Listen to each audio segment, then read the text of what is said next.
What's going on YouTube? John here with MachMotorsport, and today we are doing some last minute prep on the Dell before we hit the track. That's right. I mean, what would a track day be without some last minute prep? So here we are, we're gonna get started on some things. Let's have a look and see what I've done so far and what we're doing today. All right guys, so if you watched my last video, you'll know that Ryan and I at Feel Good Auto Works, we installed these beautiful RPF ones with the sticky Advan 805.2s. We did T-end coilovers. We also upgraded the front brakes. So we've got the Willwood direct bolt-on kit, which necessitated a new knuckle, which I was able to source out. And then we did kind of the period correct, or what I like to call the period correct, progress rear sway bar. So in doing that, I discovered that, believe it or not, this vehicle, because it was just owned by an older couple, the vehicle actually has two left lower control arms. So the orientation of the sway bar end link is completely dicked. So I reached out to my good buddies over at Stage Four Motorsports. Thanks, Chris. Huge shout out. And they hooked it up. So we got a little hoodie here. Thank you so much. Amazing. What do we have today? All right, so let's have a look at the hard race goodies. Oh yeah. So these are going to be the rear alignment or toe, or sorry, rear camber.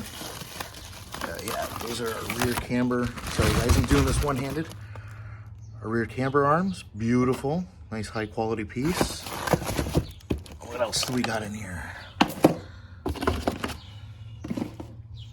We've also got proper lower control arms. So this way we're not stuck with two lefts or two rights. We've actually got the appropriate arms in anodized blue. These things look pretty badass and they're light AF. And then finally, of course, the party piece with most Hondas and the double wishbone, the front upper A-arm. With camber. There we are. There we go. So I'm gonna get started getting this stuff installed. Wish me luck. I literally only have a few hours to do this, and then I've got a party to go to. Why do I do this to myself? What's going on, guys? John here with MachMotorsport, and sorry for the iPhone camera today, but I forgot my GoPro at home. Behind me is the Dell. We are working away on this. I've been getting it ready. If you watched my last video, you'll know that I've been doing a couple of things to it to get it just a little more suited for the track, more specifically heat management. So I replaced the crappy half-size rad over there that was falling apart, and I'm actually quite impressed that it did as well as it did with this beautiful CSF rad. We finished that up. I had to get B-series hoses in order to make it work. Unfortunately, the water necks that are supplied with the CSF rad are a little bit bigger because they're B style. So we got some B series hoses from my good buddy Luke at KleanStreet. We modified them so that they would work appropriately on the D series. And now we're moving on to step 2 with the track build. So I did the upper camber arms from Hard Race, both front and rear. And, we also replaced the steering wheel with the quick release hub. And then, of course, the Momo Monte Carlo wheel.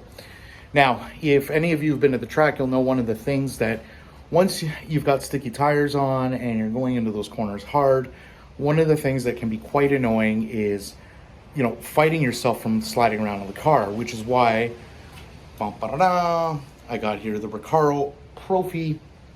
This is a classic. It's a narrow seat, which should fit the Dell perfectly fine. I also had to order a seat base, and I've ordered many of these many times before from my friends over at PCI. Brian, thank you so much. So anyway, we've got here the PCI base, as you can see down there. So we've got that all set. We're gonna get it installed. One of the beautiful things about working on the Del Sol is the fact that you can take the roof off. So this should make removing the seat a real breeze. All right, one of the many things that most of you will experience when removing seats from a car is finding people's stuff. So it's always like you're playing an archaeologist. Fortunately, I don't have too much here. Nothing too gross. Let's see what we have. We found money, so that's pretty awesome. You know, nobody's gonna complain about, you know, $1.60, $1.71 Canadian. And other than some leaves, what appears to be some corn nuts, plastic straw. I should keep that because we're going to paper. So some pepper, and then just leaves, dry leaves. I'm a little disappointed that there was no French fries, but you get what you get, I guess. And the seat is out. Here it is here.